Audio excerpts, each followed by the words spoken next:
제작 초기에 이제 그 영화계에서 많이 좀 입소문도 나고 많이 알려졌던 아이템이 그 프로젝트이기도 한데 그때 이제 제가 좀 들었던 얘기 중에 하나는 약간의 그래도 어떤 그 사람들이 어떤 기대할 만한 어떤 첩보 영화의 그 액션 장면들에 대한 얘기도 조금 들었었는데 사실 저는 처음에 영화를 접했을 때 그런 부분들이 굉장히 그 처리가 없이 그냥 정말 말 그대로 정말 이제 감독님께서 지겹도록 들으셨겠지만 이 영화에 대해서 구강 액션이라고 표현이 될 정도로 그런 쪽에 굉장히 더 좀 초점을 두신 측면이 있더라고요. 그래서 사실 그런 장면들은 처음에 구상하셨다가 좀 빼기도 하신 거죠. 액션 장면들에. 액션 씬은 이 처음 대본상에서는 액션이라고 부를 만한 게 유일한 게 마지막에 대본상에 이제 북한 탈출하는 씬이 하나 있었어요. 그러니까 이제 정치가 발각되고 군성이 이제 평양에 있다가 이제 탈출을 하는 씬인데 그때 이제 북한 보위부 쪽에 쫓아오고 추격을 하고 압록강을 건너는 그런 장면이 있었는데 그거는 촬영을 다 했습니다. 촬영을 다 했는데 편집 과정에서 다 덜어냈어요. 이 영화에서는 사실 필요가 없겠다라는 판단이 재밌게 그거를 다 쓰고 그래서 아주 그 제작자랑 PD가 싫어했고요.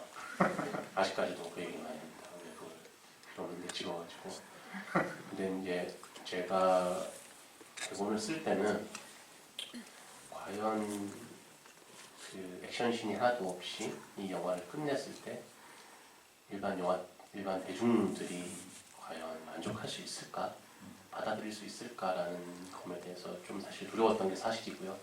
근데 막상 해봤더니 필요가 없겠다라는 판단을 했습니다. 네. 저는 그게 감독님으로서 되게 그 중요한 결단 중에 하나였다고 생각을 하고요. 그럼 혹시 그 장면들은 그 아까 말씀하신 뭐 DVD나 블루레이 좀 실리게 되나요? 블루레이에 탈출씬은 넣었고 네, 그 코멘터리도 했어요. 죄송하게 생각한다고 배우들한테. 왜냐면 거기에 이제 거기만 나오는 단역 배우들도 되게 많거든요. 그래서 그런 분들은 그래서 참 죄송하더라고요. 네. 저는 왜 공자를 보면서는요, 그 감독님도 다른 작품인 그 범죄의 전쟁이 좀 많이 떠올랐어요. 그래서 제가 뭐 전에 또 말씀드린 적이 있는데, 그러니까 그 범죄의 전쟁도 이제 91년 정도 배경이고, 그리고 이 공작에서 흑금성도 본격적인 첩보 활동을 시작한 게 약간 91년 좀 되죠. 그래서 어떻게 보면은 이 범죄의 전쟁의 최익현하고 공작의 이 흑금성이 이제 90년대를 보여주는 정말 서로 다른 두 사건 그리고 서로 다른 두 인물 뭐 이런 생각이 들더라고요. 근데 이제 그 두 인물에 되게 좀 공통점이 있는 게 그 최익현도 그 범죄의 전쟁 내에서 이제 반달이라고 부르잖아요. 네. 그러니까 건달도 아니고 그냥 뭐 공무원도 아닌 그냥 반달처럼 불리고 어떻게 보면 이 흑금성 같은 경우도 간첩 그러니까 첩보원도 아니고 사업가도 아니고 뭔가 좀 경계에 있는 그런 인물이라는 생각이 들어서 뭔가 저는 감독님이 그 이런 류의 어떤 인물들 뭔가 좀 걸쳐 있고 좀 경계에 있고 좀 그런 인물도 좀 관심이 많으신 건가? 애초에 뭐 그런 생각도 좀 해봤는데 좀 어떠신가요? 그런 생각을 하고 영화를 만든 건 아니고요. 이제 누군가 이제 되게 평론가 분들이나 기자분들이 그렇게 얘기해 주시면 내가 그런 거에 좀 끌리나 보다 이렇게 생각을 하죠. 뭐 생각을 하고 만드니까 처음에 저는 제 영화가 이렇게 시종일관 데뷔부터 지금까지 남자 얘기만 할 줄 몰랐거든요. 그런데 만들다 보니 이게 남자애들 이런 얘기를 많이 하게 되고 또 시대물도 많이 만들었고 뭐 이렇게 되는데 제 성향인 것 같습니다. 저도 모르는 그렇게 무의식적으로 끌리나 봐요. 그런 얘기. 그럼 혹시나 내가 왜 무의식적으로 좀 그런데 끌릴까 뭐 이유가 뭘까 이런 생각 조금 더 해보시지 않나요? 저 괜히 좀 더 궁금해가지고. 글쎄 아마 언젠가 한번 생각해 본 적이 있는데 제가 유년 시절부터 이제 대학교에 중고등학교 대학교로 가고 군대 갔다 오고 사회에서 이제 지금 나이가 40 하는데 살 때까지 제가 가장 힘들었던 포인트가 한 단어로 요약을 하자면 한국이라는 사회에서 남자로 살아간다는 것에 대한 그 피곤함인 것 같아요. 그런 얘기를 아마 공통적으로 계속 했나 봐요. 어떻게 뭐 용서받지 못하는 자는 어떤 분별하는 그 시스템을 통해서 한국 사회에 살아가야 되는 그런 것들에 대해서 얘기했었고, 비스티 보이즈는 이제 자본, 돈에 의해서 이렇게 평가받고 좌지우지될 수밖에 없는, 돈이 지배하고 있는 어떤 사회에 살아가는 남성들의 어떤 얘기들. 범죄와 전쟁은 80년대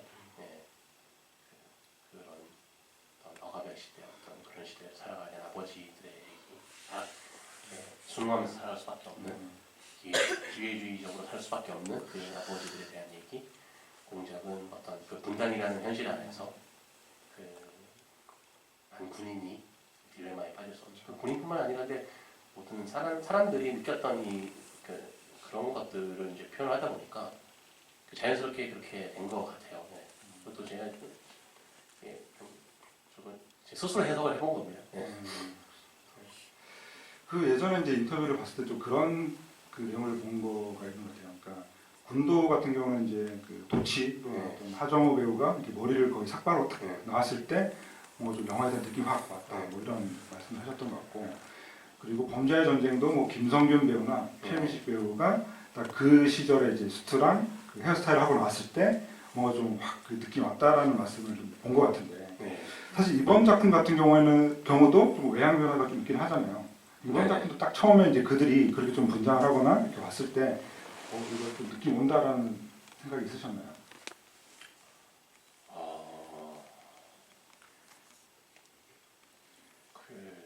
지금 이 영화 같은 경우에는 저 촬영할 때도 좀 판단이 잘 안 됐어요. 왜냐면 뭐 다른 영화들도 물론 찍을 때 100% 판단이 서건 아닌데 너무 기댈 데가 없었어요. 이게 뭐가 표현하자면 이렇게 이런 비슷한 뭐 레퍼런스가 있는 영화가 있는 것도 아니고, 그렇죠. 그렇다고 이렇게 무슨 장르적이거나 되게 뭐 액션 씬들이 많은 것도 아니고, 이게 과연 다 붙었을 때 정말로 흥미진진할까? 재밌을까? 이런 그렇게 믿으면서도 반신반의하는 거죠. 이게 괜찮을까? 정말 그런 게 되게 걱정이 많이 됐었고요. 만드는 최종 순간까지. 그래서 어떤 순간 느낌이 왔다는 표현은 좀 그런 순간들은 없었던 것 같고, 재밌었던 거는 이제 김정일 특수 분장했을 때 대본 쓸 때부터 제일 걱정했던 게 이제 김정일 특수 분장을 해야 되는데 김정일처럼 보여야 되는데 가짜처럼 보이면 이거 망하는 데는 생각을 그 걱정을 되게 많이 했었거든요. 근데 이제 분장 테스트를 몇 번 하면서 딱 봤을 때 이거 될 것 같은데라는 느낌이 들었어요. 이거 될 것 같다. 관객들이 믿을 것 같다. 그런 생각이 들었던 순간들이 있었어요. 그 기주봉 배우가 네네. 하셨잖아요. 네. 그 장면이 뭔가 좀 그 흡족하게 그 완성이 되면서 약간 다른 부분들까지 조금 영향을 좀 미친 측면이 있는 것 같아요. 안도감이라는 측면에서. 거기가 저는 영화에서 분수령이라고 봤거든요. 평양을 진입하고 김정일을 만나는 씬이 거기가 압도적이고 관객들이 여기에 빠져들어야 이 세계에 몰입하고 따라갈 거라고 생각을 했기 때문에 거기에 되게 신경을 많이 썼죠. 과연 정말 평양에 갔을 때 평양이 평양처럼 보일 것이냐, 실제로 김정일이 김정일처럼 보일 것이냐, 그런 부분이 이 영화에서는 되게 중요했던 것 같습니다. 그러니까 실제로 완성된 영화를 보고 관객들이 가장 놀란 지점도 거기 같아요. 그 정말 그 많은 사람들이 이게 북한 가서 실제로 찍은 거냐라는 뭐 얘기부터 해서 김정일 분장에 이르기까지 그런 점들이 전혀 위화감 없이 이렇게 이입할 수 있게끔 연출이 되다 보니까 말씀하신 것처럼 영화 전체로 약간 확장되는 그런 어떤 신뢰까지 생긴 것 같고요. 그럼 그 실제로 그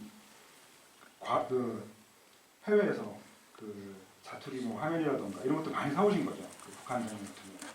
그러니까 북한 평양에 들어가서 이제 촬영을 할 수 있는 팀들이 있어요. 그러니까 대한민국 국적을 가진 사람들은 평양에 들어갈 수 없지만 다른 나라 국적을 가진 사람들은 이제 평양에 들어갈 수가 있잖아요. 그래서 북한 소스를 파는 업체들이 꽤 있어요. 거기서 이제 소스를 구입해서 합성도 하고, 그다음에 그 가장 큰 샷 같은 경우에는 연변이 평양이랑 좀 비슷해요. 도시 자체가. 제가 듣기로는 연변 자체가 평양을 모델로 만든 도시라고. 그래서 가운데 이제 강이 흐르고 이런 전반적인 분위기가 되게 비슷해서 그런 것들은 이제 연변에서 저희가 촬영을 한 다음에 CG로 이제 합성을 하는 경우도 있고 그런 식으로 작업을 했습니다.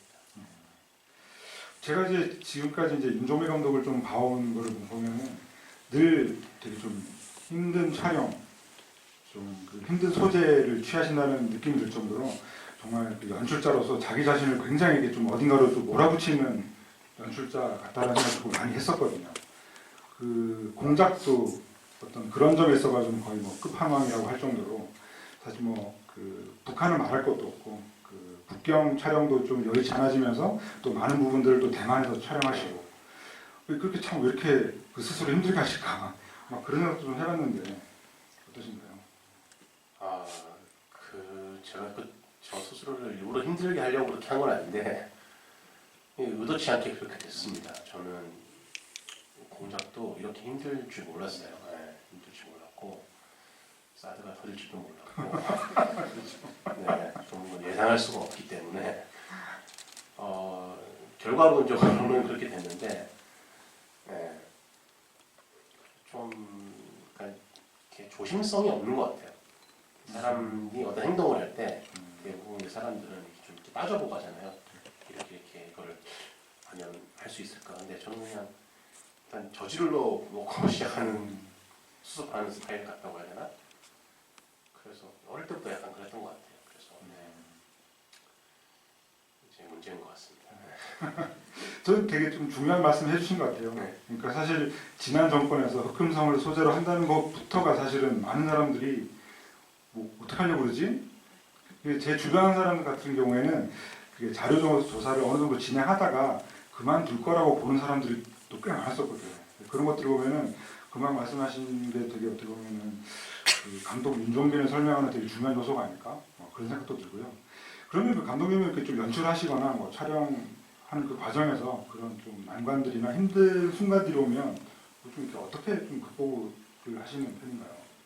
어디에 의지하신다든가? 그냥 투덜투덜 걸리는 거죠.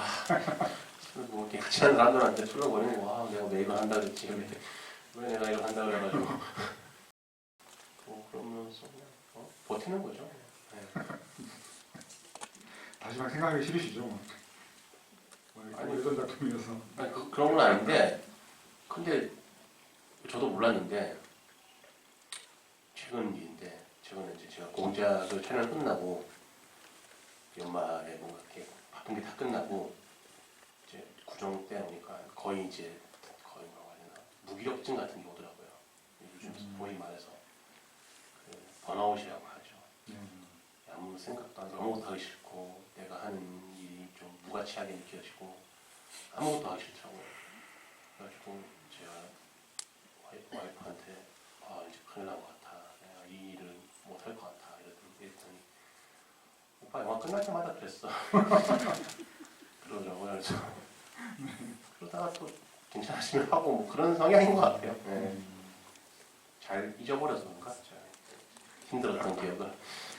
예전에 이제 그 감독들 어떤 나이랑 이런 걸 좀 찾아보니까요. 이제 이 공작이 감독님이 40대 만든 첫 작품이라고 해도 되는 건가요?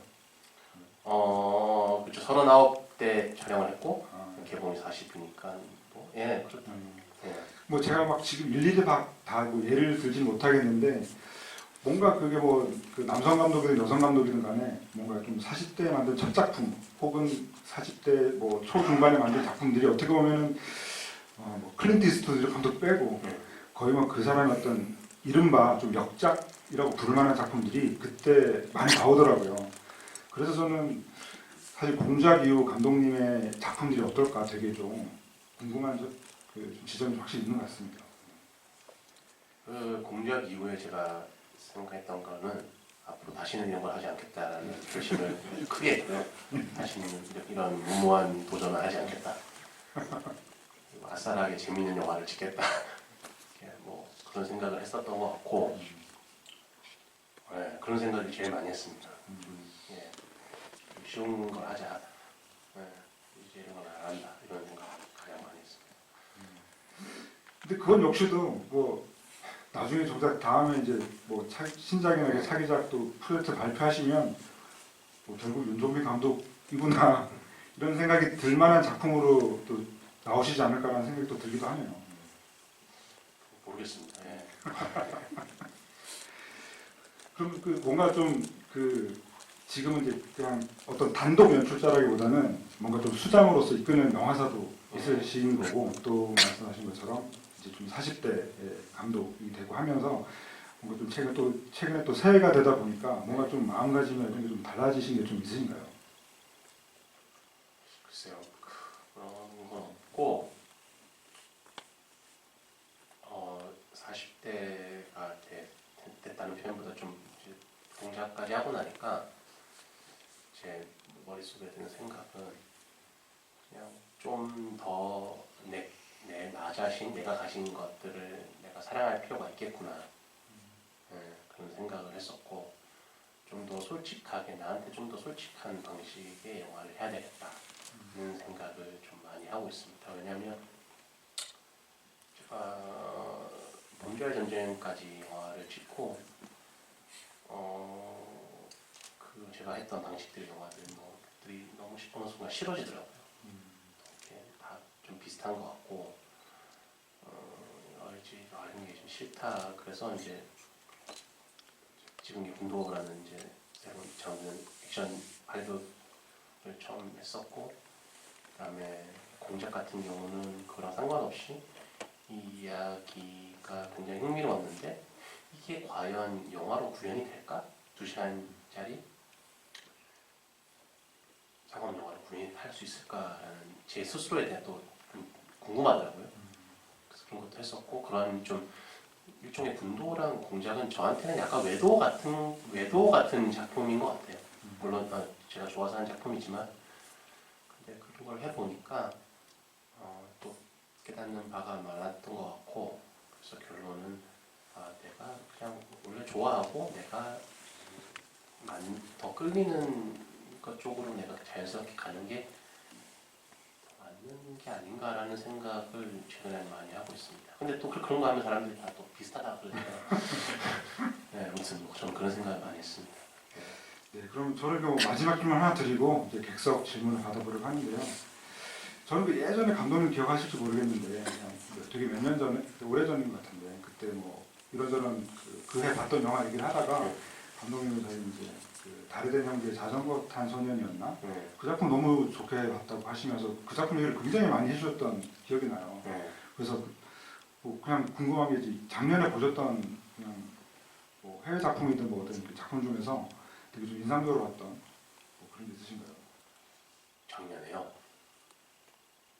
작년에 제가 영화를 거의 못 봤어요. 제가 작업하느라 거의 못 보고, 최근에는 극장보다 요즘 넷플릭스 가입해가지고 많이 보고 있는데,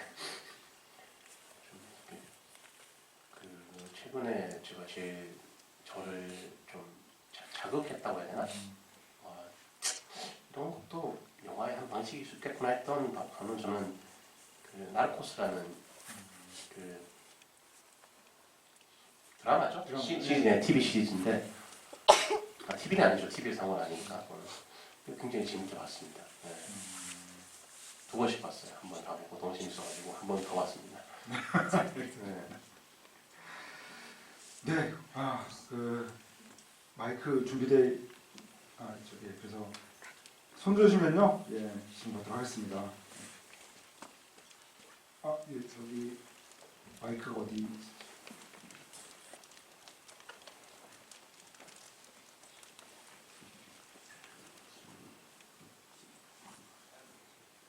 예. 제가 3가지 놀랐습니다. 첫째는 감독님이 생각보다 젊으셔가지고 우리 아들하고 동갑이 됐다는 놀랐고, 두 번째는 마지막 엔딩 롤에 기주봉이라는 이름이 나오더라고요. 근데 언제 나왔지? 그래서 2번 놀랐고, 세 번째는 제가 최근에 본 영화 중에서 한 장면도 놓치지 않고 끝까지 참 재미있게 잘 봤다. 이 3가지 노래인데, 역시 그 편집의 능력도 감독의 영역이구나 이런 생각 다시 했습니다. 혹시 연출 공부는 어디서 하시는지 다음 작품 계획은 어떤지 좀 물어보고 싶습니다. 네, 일단 감사합니다. 네. 저는 대학교에서 영화 연출 전공을 했었고요. 중앙대학교 영화과를 나왔습니다. 그리고 차기작은 지금 구상하고 있는데 이제 뭐 구체적으로 말씀드릴 단계는 아니고요. 이제 이런 걸 해보려고 지금 구상을 해보고 있습니다. 근데 이게 실현 가능한지도 또 판단을 봐야 돼서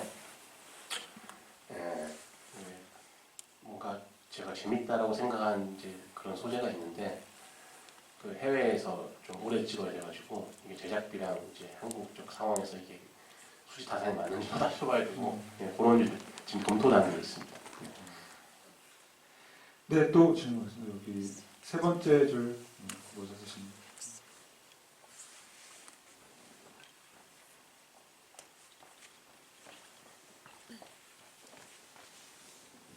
예, 영화 정말 재밌게 잘 봤습니다. 그 감독님께서 이것보다 이제는 이런 영화는 그만하고 싶다고 하셨는데 이것보다 더 파격적인 영화를 기대할 수 있을까요? 제가 그러니까 어떤 식이냐면요. 헐리우드 K-19 영화 아시나요? 거기에서 보면은 짧게 설명을 드리자면 미소 그 냉전 시대 그 이야기인데 미국 헐리우드에서 소련의 무용담을 헐리우드 배우들이 이제 소련의 영웅담을 만들어낸 영화죠. 과연 그런 식의 영화가 우리나라도 남한에서 남한 배우들이 북한에서 전설적으로 내려오는 그런 무용담, 영웅담이 있을 거지 않겠습니까? 만약 그런 영화를 캐치해서 우리나라에서 북한에 어떻게 보면 북한의 좀 멋있는 무용담을 만들어내는 거죠. 영화를. 과연 그 영화가 가능할지 그런 영화가 나온다면 정말로 특별할 것 같거든요. 정말로 특별하고 정말로 멋있을 것 같거든요. 영화의 주요 메시지는 뭐 그런 거겠죠. 북한도 우리와 똑같은 사람이다. 북한 사람들.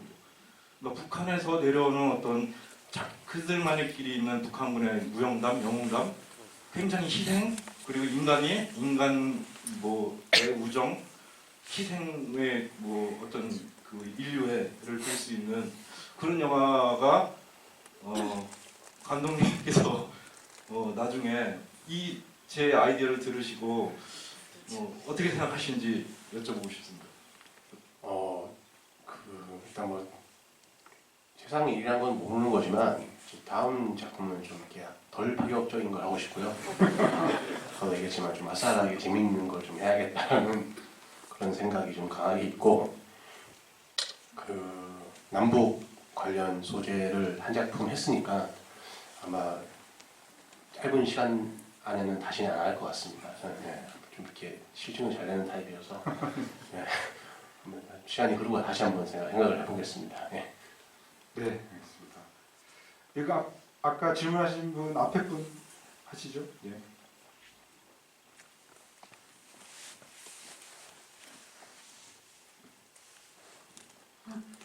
예, 먼저 제가 공작을 정말 너무너무 좋아해서 스크린 개봉 시기에 6번을 보고 와요. 오늘 7번째 보는 건데요. 이제 더 이상 스크린에서 볼 기회가 없을 것 같아서 너무 아쉬움이 남는다는 말씀을 전해드리고 여러 가지 질문하고 싶을 거리가 많았지만 그냥 제가 영화 내적으로 2가지만 그냥 포인트 부분에서 감독님 의견을 듣고 싶은 부분이 있어서 먼저 공작에서는 이제 캐릭터들이 대부분 안경을 많이 쓰고 나오잖아요. 근데 이제 저는 그 안경의 어떤 의미라든가 그런 거에 대한 평론을 이제 많이 읽었는데 그거에 대해서 감독님이 특별히 주안점을 두신 부분이 있는지 먼저 그게 궁금하고요.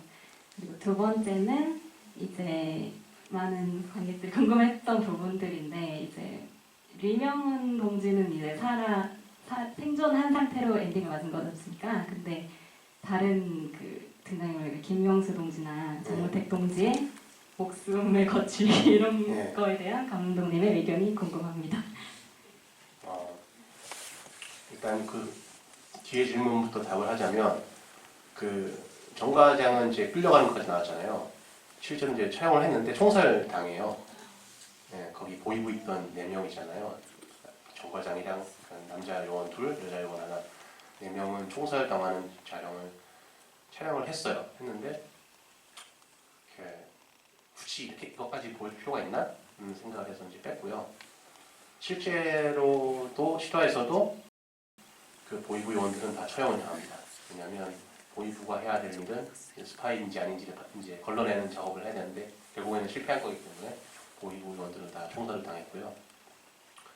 김명수 같은 경우에는 저는 그냥 이제 미리 김영훈이 이제 러시아나 이런 데 보냈다라는 설정으로 대본을 한 거고요.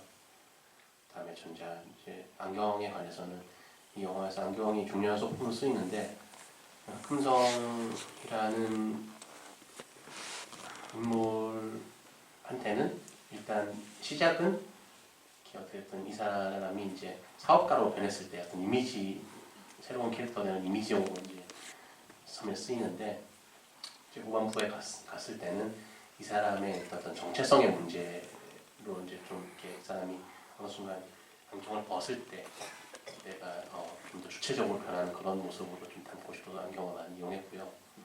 그다음에 최약선 같은 경우에도 계속 안경을 쓰는데 한 번 정도 이제 선글라스를 쓸 때가 있죠. 본인 스스로 본인에게 이제 부끄러운 행동이라는 할 때 저는 이제 왠지 최약선이 그런 걸 쓸 것 같다고 생각이 들더라고요. 그래서 그렇게 했고 또 영화 전반적으로는 이제 다들 이게 안경이 다들 선글라스처럼 농도가 들어간 안경이에요. 그래서 어떨 때는 눈빛이 좀 잘 안 보이게 농도를 세게 일일이 이제 DI로 이제 작업을 한 거거든요. 농도를. 그러니까 눈빛이 안 보여서 더 긴장감이 있을 때는 눈빛을 안 보이게 했고요. 눈빛이 보이면 더 좋아할 때는 더 보이게 했고 그렇게 이제 그런 식으로 자동적으로 작업을 했습니다. 네, 또 다음 질문 받겠습니다. 저기 검은색 옷 입으신 분. 제 개인적으로 유종규 감독님의 영화는 DVD, 블루레이 지금 저 국내 출시된 걸 다 보고 있는 정도로 팬이라는 걸 먼저 말씀드리고요. 네. 감사합니다. 예. 저기 2가지 질문을 드리겠습니다. 저 하나는 감독님이 지금 나이가 이제 41이신데 그동안 만들으신 영화들 보면은 감독님이 지금 접수고 싶은 나이보다 훨씬 전 얘기를 많이 좀 다루시는 것 같고 기존의 그 연배들보다도 더 적으신데 그 이야기를 참 맛깔나게 잘 만드시는 것 같거든요. 근데 그렇게 예전에 우리나라에 있었던 이런 아픈 현실이라든가 현실적인 거를 더 초현실적으로 만드는 그런 그 원천은 어디서 나오시는지 궁금하고 두 번째는 지금까지 만드셨던 영화들 보면은 하정우 배우랑 꼭 같이 작업을 하셨는데 이번에는 하정우 배우가 나오지 않습니다. 근데 하정우 배우를 이 캐스팅 과정에서 일부러 배제를 시키신 건지 아니면은 뭐 무슨 이유가 있으신 건지 무슨 에피소드가 있는 건지 듣고 싶고 엔딩롤 올라보면은 고마운 분들 해가지고 마지막에 하정우라는 이름이 나오거든요. 그래서 어떤 도움을 줬는지도 궁금합니다. 예. 처음 이 영화를 할 때 일단 흑금성 역할로 하정우 씨가 H가 맞지 않다라고 생각했었어요. 그래서 이번에는 같이 못할 것 같다고 얘기를 했었고요. 처음부터 황정민 선배를 생각하고 대본을 작업을 했었고 그래서 뭐 자연스럽게 같이 이번에 못하게 됐는데 중간에 한 번 정도 이렇게 특별 출연으로 또 한 번 나오자 그런 얘기가 나와가지고 실제로 특별 출연을 하려고 했었거든요. 근데 이렇게 스케줄이 좀 안 맞아가지고 못하게 됐어요. 네. 그렇게 하고 고마우신 분들의 왜 고맙지? 네. 커피차를 보내줬나? 커피차도 보내줬을 테고 영화 얘기도 많이 나눴고 중간에 서로 네. 그래서 고마운 거 아닐까요? 네. 네, 알겠습니다. 예, 또 다음 질문 하겠습니다. 여기 한 7번째 줄 된 것 같은데, 예.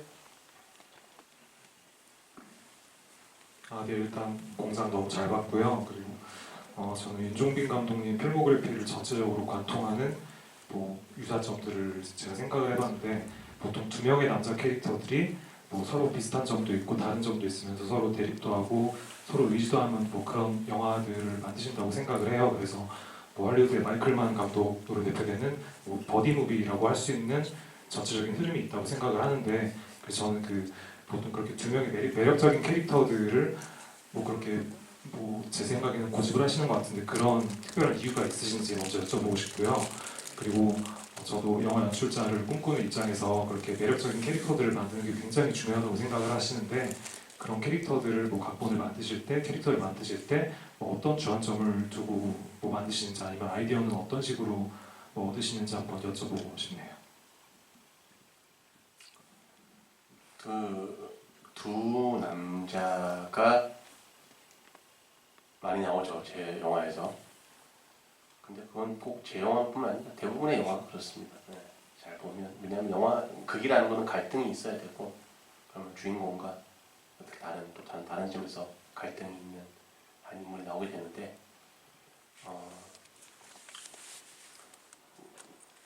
저는 주로 남자 영화를 하다 보니까 두 남자가 나왔던 것 같고 캐릭터를 쓸 때는 당연히 모든 인물은 그 어딘가에 있을 법한 그리고 혹은 매력이 있는 인물이 나와야 된다고 생각합니다. 왜냐하면 그렇지 않으면 굉장히 자극적인 어떤 설정이라든지 그런 장르성이라든지 그런 것들이 또 있어야 되는데 저는 그쪽보다는 인물을 따라가고 인물에 포커싱이 되는 영화들을 개인적으로 선호하기 때문에 그렇게 하는 거고요. 글쎄 뭐 주위에서도 많이 관찰하고요. 어떤 특정한 제가 봤던 사람들에서 나오기도 하고 그다음에 저 대중이 없는 것 같아요. 뭐 되게 여러 군데에서 영감을 얻는 것 같아요.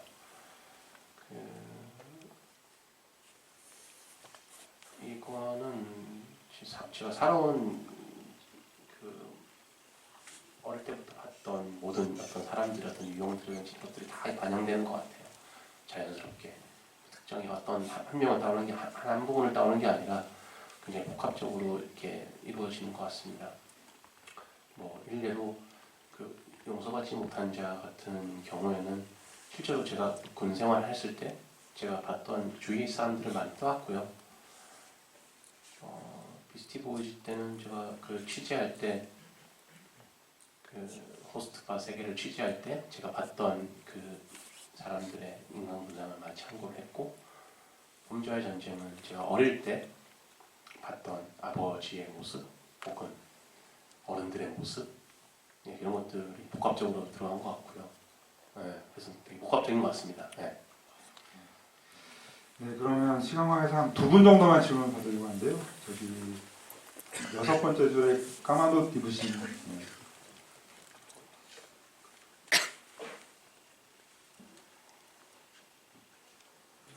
안녕하세요. 저는 말티즈 나왔을 때 되게 놀랐는데 그냥 생각을 했을 때는 되게 권위적이고 무서운 사람으로만 생각을 했다가 말티즈가 나오니까 저 사람도 애견인이구나 생각이 들어서 되게 다른 면으로도 그 사람을 보게 되었던 것 같아요. 물론 지금 영화가 끝나고도 무서운 사람인데 그런 애견을 등장시킨 이유가 뭔지 그리고 또 무서운 개들도 많은데 되게 조그맣고 이쁘고 털정리 잘 된 말티즈가 고급지게 나온 선정한 이유가 뭔지 궁금합니다. 자료 조사를 했을 때 김정일이 애완견을 굉장히 좋아한다는 것들은 여러 군데에서 많이 이제 나오는 사실이었거든요. 그거를 이제 내가 쓸지 안 쓸지는 제가 선택의 문제인데 독재자와 애완견이 왠지 어울렸습니다. 저는 아이러니한 게 재밌더라고요.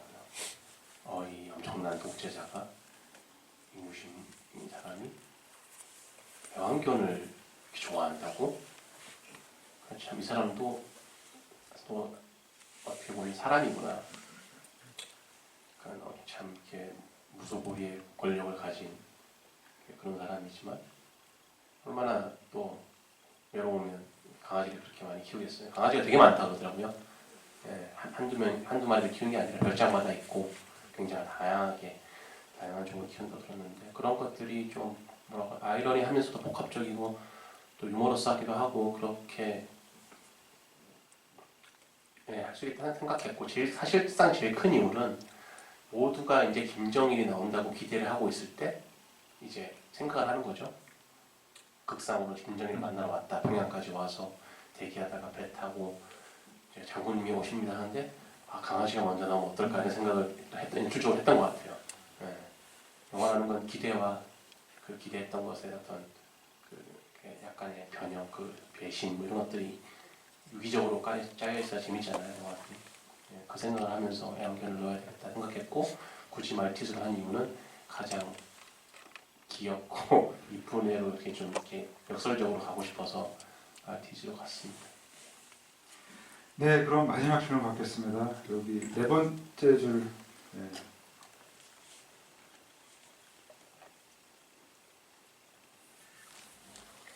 예, 영화 정말 잘 봤고요. 개인적으로는 되게 좋아하는 영화라서 거의 20번 정도 본 것 같은데요. 제가 같은 영화를 3번 이상 못 보는데 한 20번을 봐서 꼭 질문 드리고 싶어서 질문 드립니다. 좀 세세한 질문인데 첫 번째로는 제가 혹시 몇 개 질문하시는지 두 가지 말씀드리겠습니다. 그래서 제가 궁금한 건 최악성에 대해서 되게 궁금하거든요. 처음에 봤을 때 최악성을 단순하게 악인으로만 봤었는데 여기에 계속 보면서 감독님이 약간 어떤 연민이나 최악성 원래 이대성 씨를 캐릭터화 시키신 거죠. 그래서 거기에는 영민이 섞여 있어서 최악성 본인에 대한 그 감독님의 의견을 알고 싶고 그리고 또 그 최악성이 정무택과 마지막 장면에 보면 1202호 장면 끝나고 나서 서로 눈짓으로 인사하는 장면이 나와요. 그래서 그쪽에 일단 정무택이랑 최악성이 어떤 모종의 커넥션이 있었는지 그것도 궁금했고요. 첫 번째 질문 최악성입니다. 두 번째 질문은 그 림철준에 대한 설정이 혹시 있는지. 김철준 누구죠? 그 빠져나갈 때 마지막 탈출신에서 신분증이 림철준이라고 적혀요. 그래서 그 사람이 어떤 배경을 갖고 있길래 그렇게 프리패스를 할 수 있는지. 네. 그 최악성이라는 인물은 이렇게 처음 대본 썼을 때부터 어떻게 보면 가장 이 영화에서 표현하기 어려운 캐릭터라는 생각을 많이 했었어요. 왜냐하면 흑금성은 또 롤이 임무가 명확하고 스파이의 북한의 핵 개발 실체를 파악하러 간 스파이 그리고 이명훈도 그 북한 대외경제의 북한의 외화벌이를 하는 사람 정과장은 보위부요원 금성을 의심하는 사람 근데 최악성은 그 흑금성에게 그 이제 금성 작전을 지시하고 판을 짜는 사람이지만 어느 순간 중간에 가면 조직의 논리를 또 따라야 되는 사람이고 그 사람한테 할애되는 신 자체가 그렇게 많지가 않았습니다. 그래서 캐스팅할 때부터 굉장히 존재감이 있는 배우가 해야 될 것 같다는 생각을 해서 사실은 진훈 선배한테 부탁을 한 거고요. 개인적으로 학성이라는 인물에 저는 애정이 많았습니다. 애정이 많았던 이유는 그게 아마 우리 대한민국의 그 공직사회에 있는 사람들 혹은 관료, 직장에 있는 사람들의 딜레마일 거예요. 본인이 어떤 일을 해야 되고 이런 일을 해야 된다는 걸 알고 있는데 어떤 조직의 논리, 그 본인의 생존의 문제 때문에 본인이 원치 않는 일을 하는 경우가 굉장히 많잖아요. 우리 사회가 그런 그 이렇게 끼어 있는 사람이라고 저는 생각을 했었어요.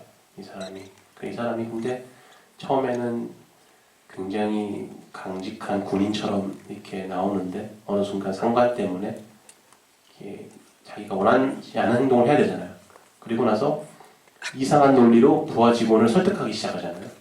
본인도 그렇게 생각 안 하면서. 저는 그래서 대부분의 한국 사회를 사는 사람들의 모습이고 이게 아마 우리 근현대사의 우리 아버지 세대들의 모습일 거라고 저는 생각을 했었어요. 말로는 이제 국가 민족을 위해서 막 얘기를 하지만 사실은 어쩔 수 없이 이렇게 해야 되는. 그래서 개인적으로는 그런 것들이 한 번 볼 때는 들어오지 않지만 두세 번 이상 보는 관객들은 이제 캐치를 하기 위해서 제 나름대로 이제 많이 그런 것들을 집어넣은 포인트가 있어서. 그런데 이제 20번 보셨으니까 저보다 더 잘 아시겠죠. 그렇고요. 그리고 임철주는 그건 아무 뜻이 없습니다. 그냥 가짜 신분증이에요. 이름 뭐 북한 이름 중에 아무거나 했겠죠. 저 깜짝 놀랐는데 임철주라고 임철주 뭐지? 근데 얘기해 주시니까 그 이름이 임철주였지. 네, 저 굉장히 감사하게 생각하고 감사합니다. 영화 많이 봐주셔서. 네, 오늘 정말 긴 시간 좋은 말씀 많이 들려주셨고요. 혹시 뭐 마지막으로 덧붙이고 싶은 말씀 있으시나? 뭐 주말에 귀한 시간 내주셔서 공작 아마 스크린에서 마지막 상영일 것 같은데 너무 봐주셔서 감사하고 또 사랑해 주셔서 감사하고 너무 많이 보신 분도 많은데 좀 죄송하네요. 제가 너무 많이 보셔가지고 되게 감사하게 생각합니다. 네. 주말에 귀한 시간 내주신 감독님과 편집장님께 다시 한번 박수 부탁드리고요. 저희가 로비 1층에 공작 의상하고 아까 관객분이 굉장히 인상 깊게 보셨다는 안경도 전시되어 있거든요. 잠깐 쉬는 시간에 나가셔가지고 보고 오시면 더 재밌을 것 같습니다. 오늘 영화 참석해 주셔서 너무 감사합니다. 감사합니다.